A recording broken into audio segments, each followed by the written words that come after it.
The late Cretaceous period. The world was a very different place.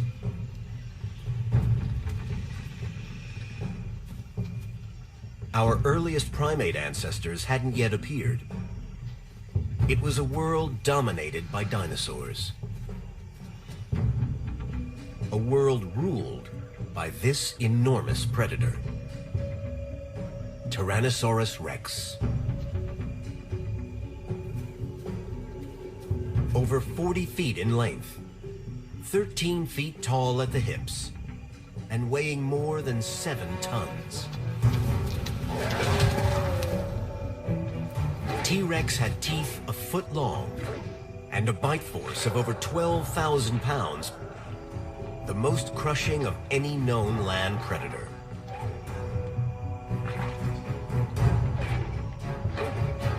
They were so tough, it would seem the only thing that could take down a T-Rex was another T-Rex.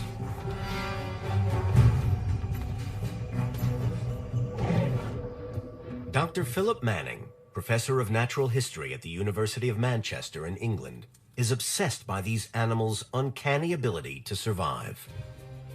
T-Rex is the ultimate predator, known all over the world. And it's something you might not expect for such a vicious creature. It suffered injuries through its rough and tumble lifestyle. And I'm fascinated at how this mighty predator can survive these injuries. Phil heads up a research group that breaks the rules of conventional paleontology, using technologies developed for industry to probe the fossil record. And when we study the bones of T-Rex, the use of 21st century technology is allowing us insight into the lives of dinosaurs that we would have only dreamt of 5, 10, or 15 years ago. His team have analyzed dinosaurs' speed, weight, and even color. But Phil is exploring the mysteries of dinosaur survival.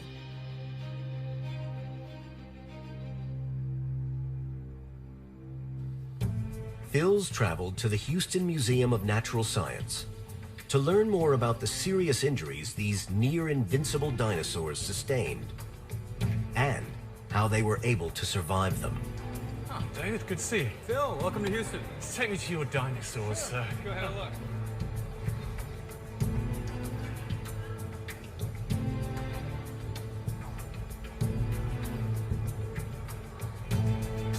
Almost every T-Rex he examines reveals evidence of a violent life. Wow. Every time I see a T-Rex, my heart skips a beat. Whoa. That's what I call a dinosaur. The evidence suggests that T-Rex was not unlike a veteran boxer, carrying around scars from a life lived in a near constant state of battle. But it's not the injuries that fascinate Phil. It's the fact that these animals seem to be able to heal from traumas that really should have killed them. It seems that these animals had the remarkable ability to heal not just 1 or 2 breaks, fractures, or infections, but multiple injuries at any one time. And this is a fantastic adaptation that allowed these animals to dominate their environment. This is something I really want to learn more about.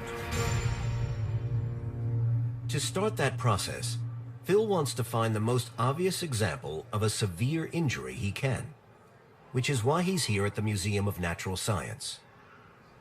There's someone here he wants to meet. When you look at dinosaurs and you're trying to hunt down a pathology, an injury to the animal, sometimes it's quite tough to notice. In this case, you can't really miss it. This is Y-Rex.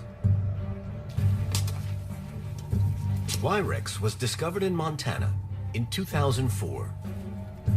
It's one of the more complete specimens of Tyrannosaurus ever found, and it has the best preserved limbs. Even rarer, what could be the only preserved T-Rex skin. But it's not what Y-Rex has that Phil's interested in. It's what's missing.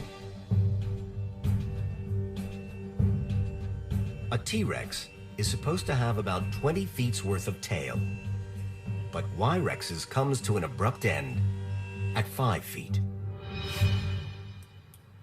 Ouch. Now that's gonna hurt. There's only one animal that can deliver a bite that crunch through bone like this, and that's another T-Rex.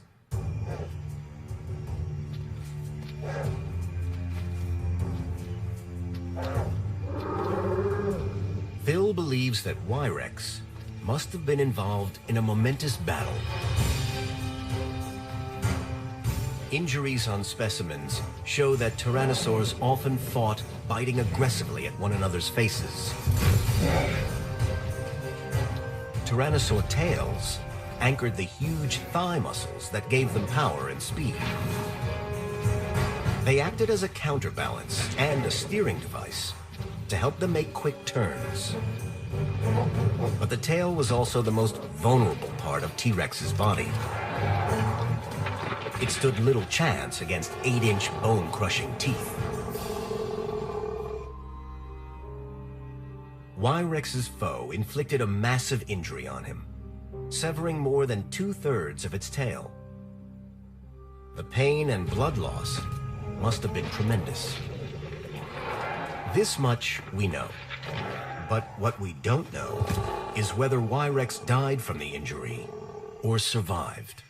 What we're looking for here is the reaction of the bone if the animal survived, to see any evidence of healing, because the bone starts knitting back together. And remarkably, just up at the edge here, where there's what's left of this bitten off vertebrae here and the rest of the tail gone, we can see a little bit of bone regrowth.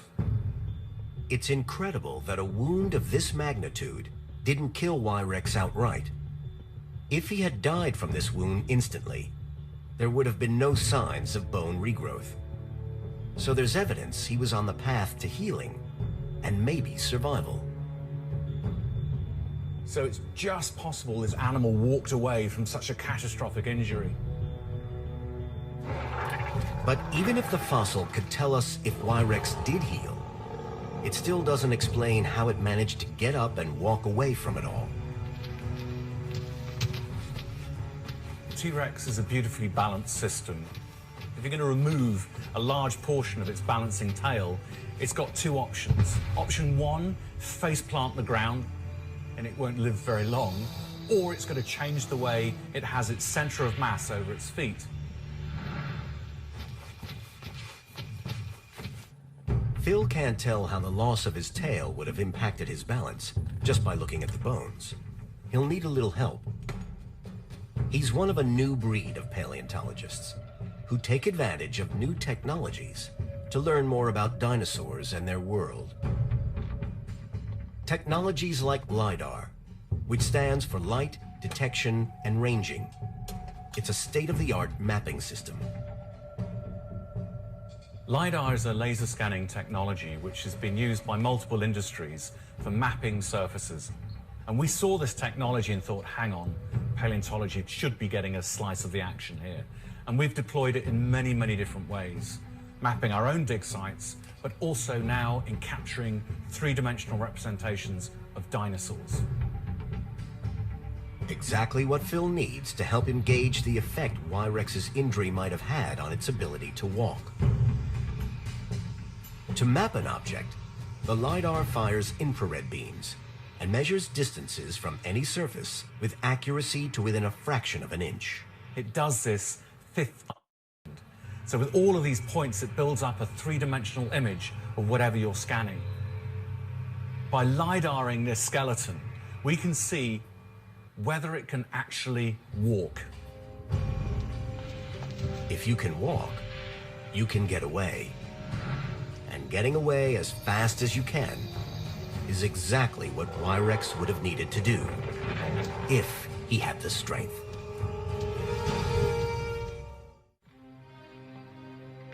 Paleontologist Phil Manning believes that T-Rex possessed amazing survival abilities. The fossil Y-Rex bears signs of healing from a massive wound. But now he wants to know how a T-Rex that lost its tail ever managed to stay on its feet. To work that out, we need to build a model, a computer model.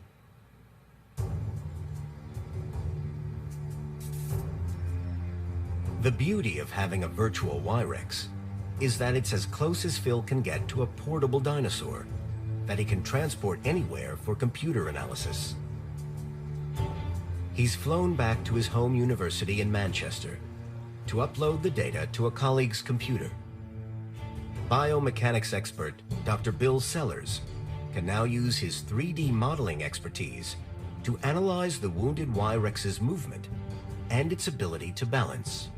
A lot of people are arguing that it potentially could walk without the tail, others saying no, it couldn't, but there's definitely a bite mark taking off what is effectively 2/3 of the tail. My feeling is that although there's quite a lot of weight here, it's quite a heavy animal, so it's probably less than 10% of its body mass. So it will have to do a little bit of shifting, but it will be able to do that. I mean, you've got to imagine it's an animal that's able to take a great big bite out of something else. Just think how much extra mass that's going to add to it. And it's not going to fall over just because it's got a mouthful of food or it's pulling at something. I mean, it can just cope. Animals can. In other words, they might have been painful first steps, but Y-Rex had a fighting chance of getting away to a place where it could nurse its wounds. T-Rex's tail wasn't just for balance. It had muscles in its tail that were essential to its ability to walk. Scientists believe that tyrannosaurs share a muscle arrangement with their ancestors, crocodiles. And like crocodiles, have huge muscles that connect to the leg and run halfway along the tail. Muscles anchored on the tail pull the legs backwards, giving them thrust. If you were half a metre further into the back of this animal, you'd have taken out that muscle and then suddenly it would have found walking really very difficult indeed.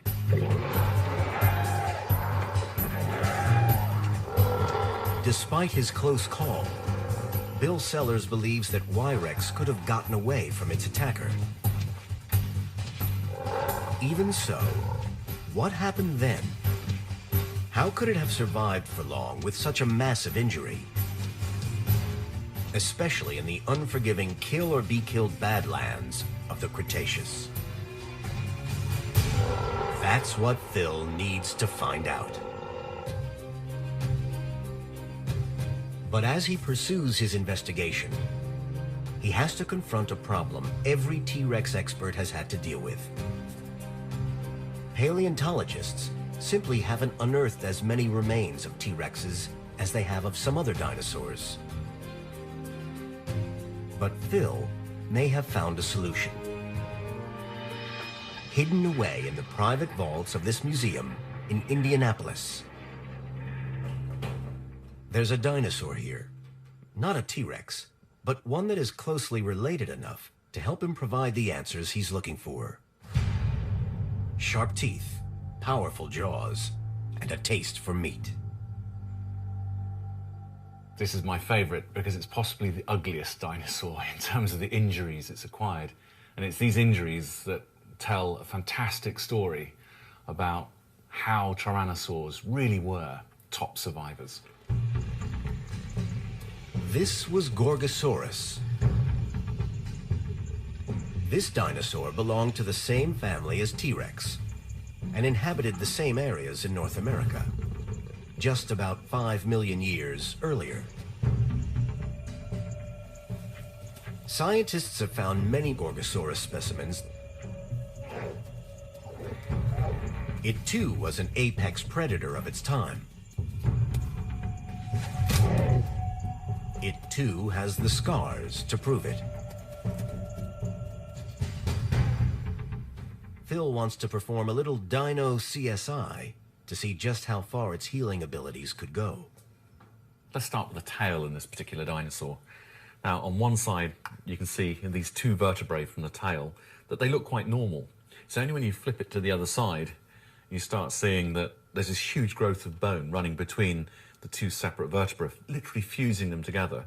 So no longer do these function as two separate bones, they've become one solid lump of bone. And this is caused by some massive trauma to the tail. Pretty nasty injury. It doesn't stop there though. When we get to the lower leg bone and the fibula, the smaller of the two bones in the lower leg, they look quite normal, nice and straight. But things get different when we look to the right leg. The tibia looks great, but when we get to the fibula, it's miserable. This is a very unhappy dinosaur. This shows all the evidence of a massive trauma. This is what we call a compound fracture. The bone is bent out, and it would have probably broken the skin of the animal.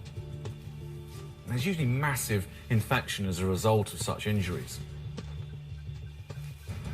We get across to its shoulder, and this is when things really start looking nasty. This is your scapula and coracoid. Now, these two bones come together to form the joint, your shoulder joint, for your upper arm. And it's very hard to see the joint where the upper arm bone would go in because there's this huge growth here. It should be nice rod-like bone going into this plate. It isn't. This gnarly lump has grown. This would have been miserably painful for the animal, but it survived. This lump looks a mess, but this is part of the natural healing process. A bone callus formed to hold the broken elements together, and then specialized cells broke down and reshaped the bone. It's bad enough that tyrannosaurids like T-Rex and Gorgosaurus had to defend themselves from attacks by their own species. But they had another problem as well. Some of their prey didn't give up their lives without a fight. Horned dinosaurs could inflict deep wounds on their attackers. And all prey can bite, kick, or ram. The need to feed themselves resulted in many battle scars. Ribs shattered across the chest and belly.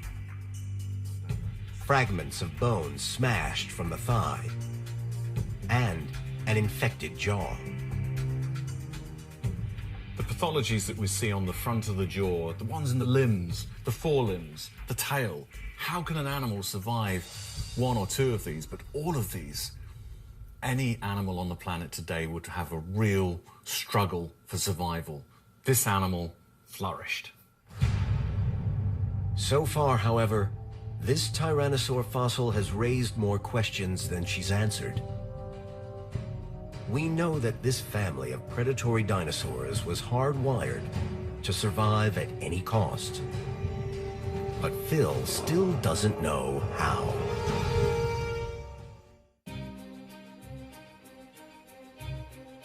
Dr. Phil Manning has started to put together a case that T-Rex's success as an apex predator wasn't just about its size, weaponry, or ferocity.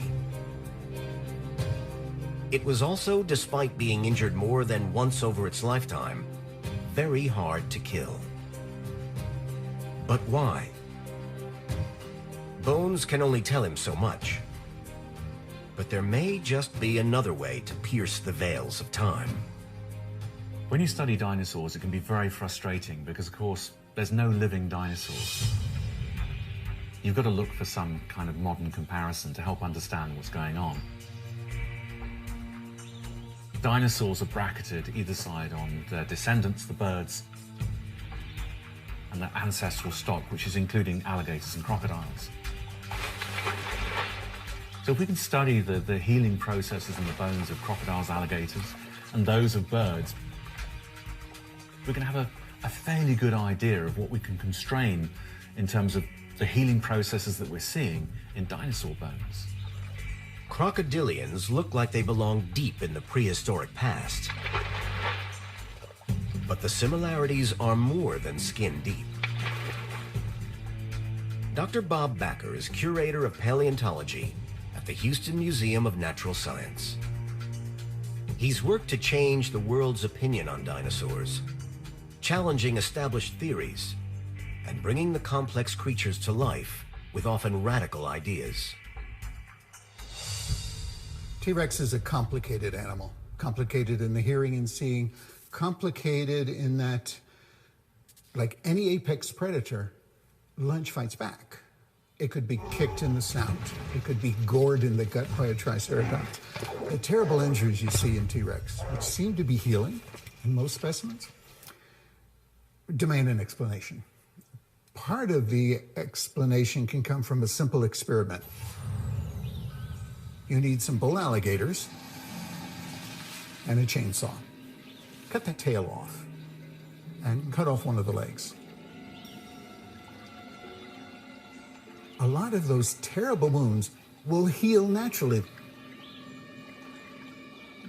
The immune system of crocodilians, like alligators, is tremendously potent. Even in the bacteria-filled swamps, it heals. Crocodilians have an almost foolproof immune system. The secret of their success lies in their body's first line of defense, their white blood cells. The human immune system works the same way and is activated by the presence of foreign bodies like bacteria. The white blood cells quickly isolate and seal off a wound before infection can spread through the body. Then they destroy the bacteria. But crocodilians' immune system is supercharged. They swim in bacteria-infested waters and are frequently wounded in battles over territory or mating rights, but they never seem to get infections. A recent study showed that their blood was able to fight off 23 strains of bacteria, including one that is highly drug-resistant. Human blood managed to destroy only 8. If we get a scratch in that swamp, we're doomed because of the bacterial infection. But they have an immune system which is perfectly adapted in phase with that environment in which they're living. And it allows them to not only survive, but thrive with such trauma. And it's not just the ability to neutralize infection that makes the reptiles such tough survivors. It's the way they're able to quickly seal off wounds. It turns out that a scientist is studying exactly that subject here in Florida. He's already made some tantalizing discoveries. Phil wants to learn more. You better close that door behind you. Oh, wow, what an amazing animal. Paleontologist Robert De Palma has been monitoring wounds to help him understand the healing process in dinosaurs. So, where are the pathologies on this animal? Right there on the right side of the creature, you see those long gashes that are filled with smaller scales. She got a laceration there from a bite mark. The tooth ripped right through the skin. Within a couple of days, that wound would have stabilized. In a period of weeks and months, you would have had what we call granulation tissue filling the interior. Granulation tissue is new connective tissue that quickly develops to provide structure while new skin grows on the wound. It's what gives a scar its raised and tightened appearance. How similar is that healing to what we're seeing in skin impressions in dinosaurs? Almost identical in size and shape. A direct comparison can be drawn to this wound, captured in an incredibly rare fossilized imprint of dinosaur skin, around 66 million years old. We see is this mottled texture on the inside of the wound. That's what happens as the granulation tissue fills that scarring. We also see the later stages in wound healing, the contraction of the wound. That skin is almost identical to what we see in this lizard. Almost identical. This Komodo dragon has a wound the same size and shape, exhibiting the same healing patterns. De Palma's research suggests that dinosaurs may have fought infections and healed in much the same way as modern reptiles do. I can see it's amazing. You can see how it's all knitted together and healed. Absolutely. A supercharged immune system and a highly efficient mechanism for closing wounds. These are capabilities that both prehistoric T-Rex and its Komodo dragon relatives could share. Unfortunately for Phil, this doesn't completely explain what he's seeing in the fossil record. T-Rex artifacts show a consistent pattern of self-repair and healing that rival even reptiles. But there's another factor he's not seeing yet. One he's about to discover.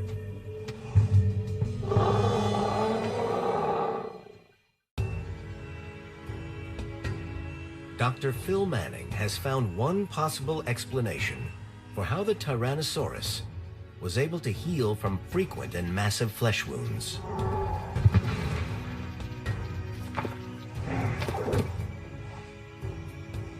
He believes they may have had the same supercharged immune systems as their crocodilian cousins, allowing them to fight off deadly infections. That's amazing.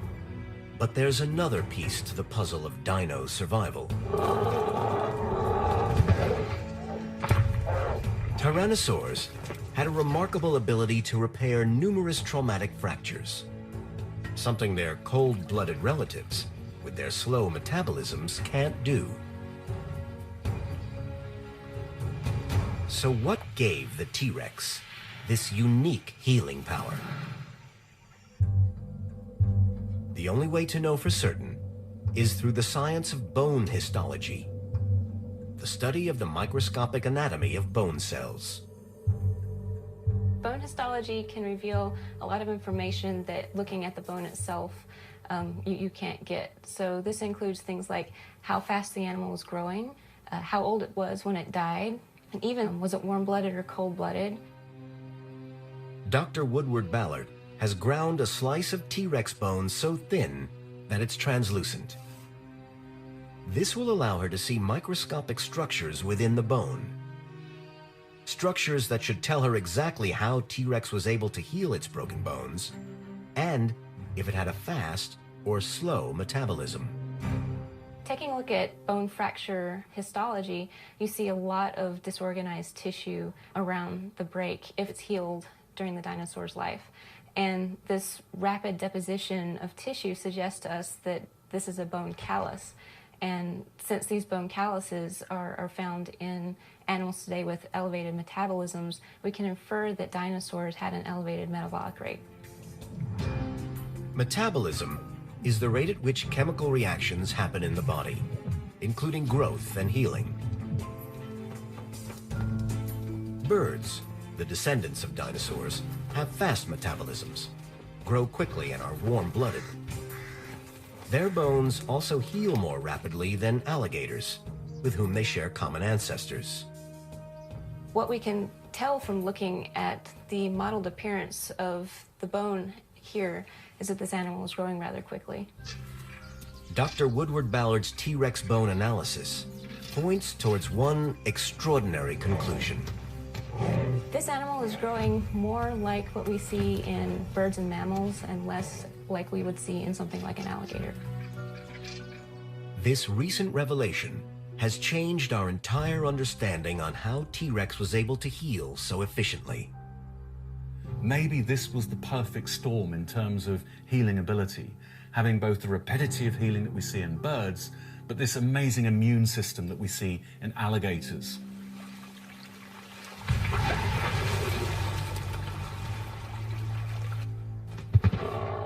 It's a potent combination that no living animal on Earth possesses.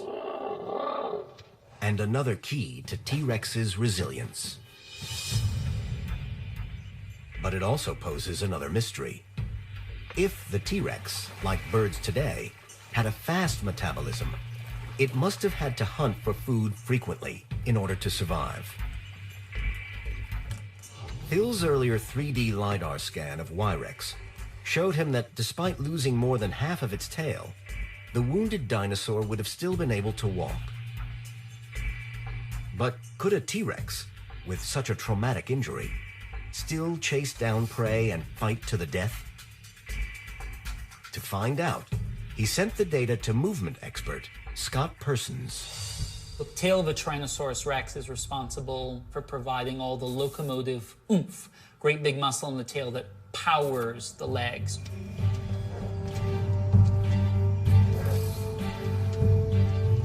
Dinosaur tails are important for balance.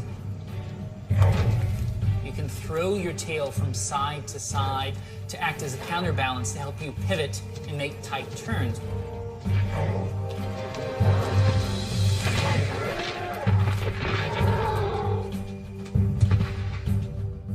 Scott digitally adds the missing section of tail muscle and vertebra to a model of Y-Rex, so he can determine exactly how much difference it would have made to the injured animal's hunting prowess.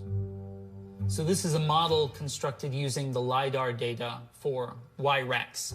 The portion of the tail that's missing on Y-Rex is really tied to its maneuverability. In fact, the muscle's been clipped. Having lost that big turning tail organ, it's going to hurt every time the animal takes a step. It's lost its ability to use its tail for maneuvering. So the injury that Y-Rex has suffered to its tail is potentially a really, really debilitating thing. So Y-Rex couldn't have run fast or turned quickly, which should mean starvation for an animal that relies on speed and agility to catch its dinner. Yet we know this T-Rex survived. But exactly how is something our scientists need to find out.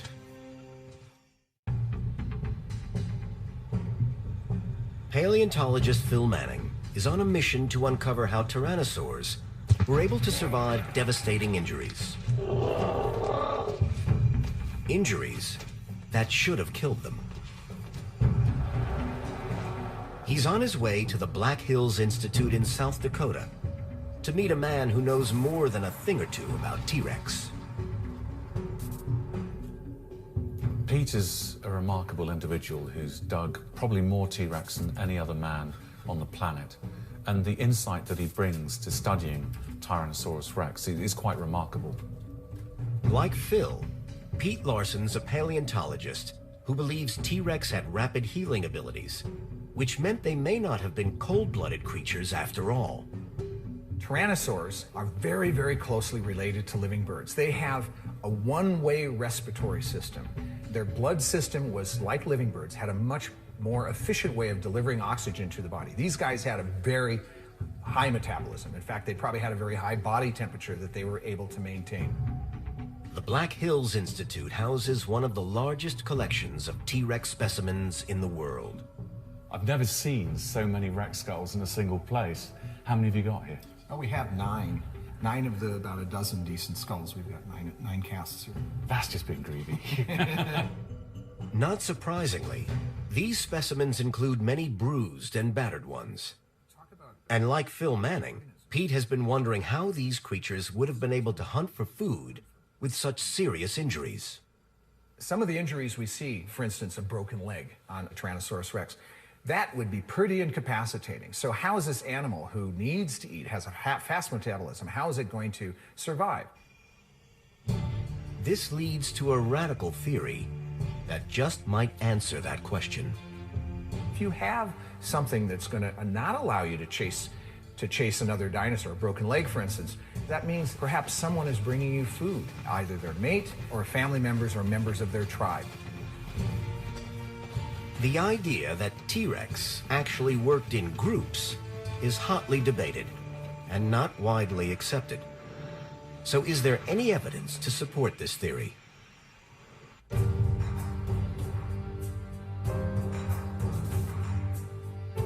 Dr. Phil Curry believes he's found some. He's been studying a predecessor of T-Rex, another tyrannosaur named Albertosaurus. This particular site near Drumheller, Alberta, has the remains of more than a dozen skeletons of Albertosaurus. We found evidence for small animals that are about 2 years old, right through to big animals that are about 24 years old.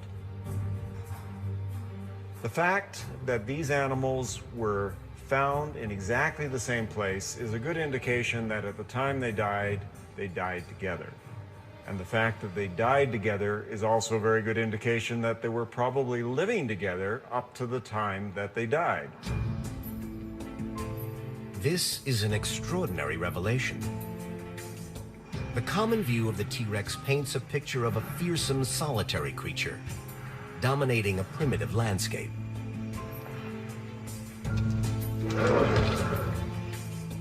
But Curry's research suggests that Albertosaurus, a close relative of the T-Rex, lived in groups.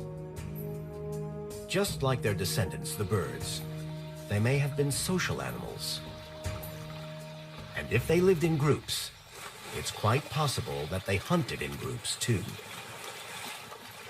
The idea that tyrannosaurs might be packing animals isn't so preposterous because when we look at the animals they were eating, those animals were moving in herds through Alberta at the time. The only way a good tyrannosaur is going to be able to eat is by gathering together into packs and chase out something for them to eat. So I could imagine, for example, that these young, fast, agile animals, they would try and take something out of that herd. And if they could kill it, they would do it. But if they couldn't, they would try and chase it out of the herd because of the giant adults. If Curry is right, and T-Rex hunted in packs, it would be a crucial factor in its incredible gift for survival. Predatory animals have a great amount of difficulty, of course, if they injure themselves, because then they can't feed themselves. However, when we're talking about social groups of tyrannosaurs, it's a very different situation. They're killing for the pack.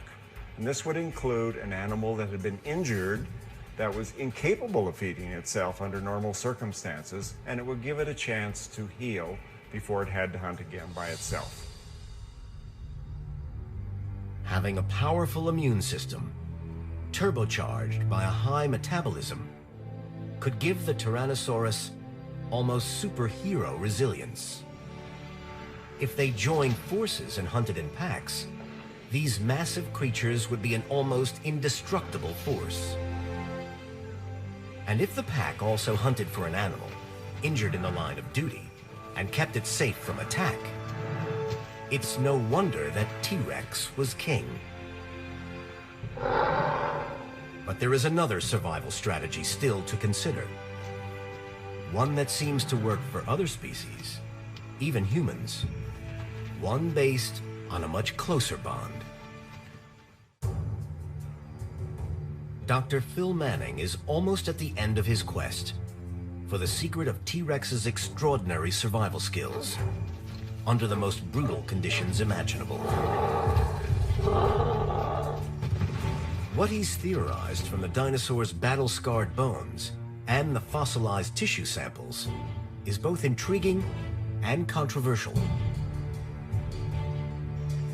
Not only did the T-Rex have the ability to heal from catastrophic injuries, these giants of the Cretaceous period may have been pack hunters, cooperating in a kill that could feed the group.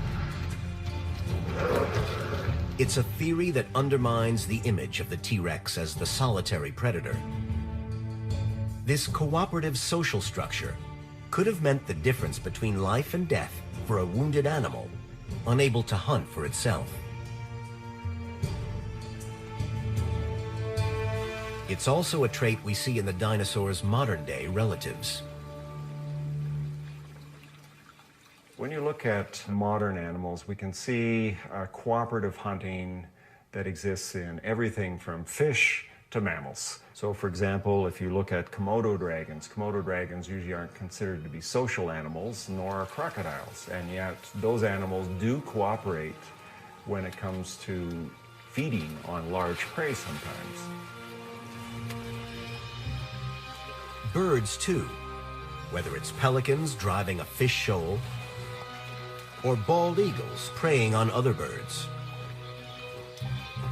It's this kind of cooperative behavior that has some paleontologists embracing a startling new theory about this ancient predator's social life that goes beyond pack hunting. If the theory is correct, it could be the final piece of the puzzle Phil's been trying to solve. And it has everything to do with a trait T-Rex may have shared with modern-day birds. If you imagine T-Rex as a 10,000-pound ground eagle, they would be strongly bonded as eagles and hawks are today. But that bond between male and female probably was very, very long-lived, maybe for the lifetime of the critters. Almost all species of birds form pair bonds. Working together, they can protect their territory and share the tough job of raising their young. It may be that dinosaurs, like T-Rex, form these same kinds of relationships. Part of that relationship could have involved caring for each other's health through grooming and, when called for, cleaning a mate's wounds. One member of a mated pair licking and licking and licking and licking all the wounds, because the saliva of carnivores, even dogs today, has some potent antibacterial action. I think both things were happening in T-Rex. Powerful immune system, something new evolved in meat eaters, something gator-like. And the strong bond, male and female, allo-grooming, licking each other every day, especially when there's a wound, a new wound, that attracts the other member of the bonded pair.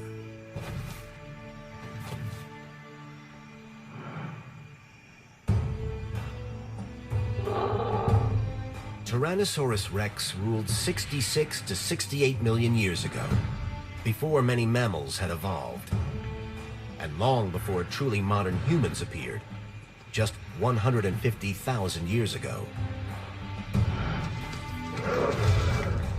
And then suddenly, this mighty predator was gone.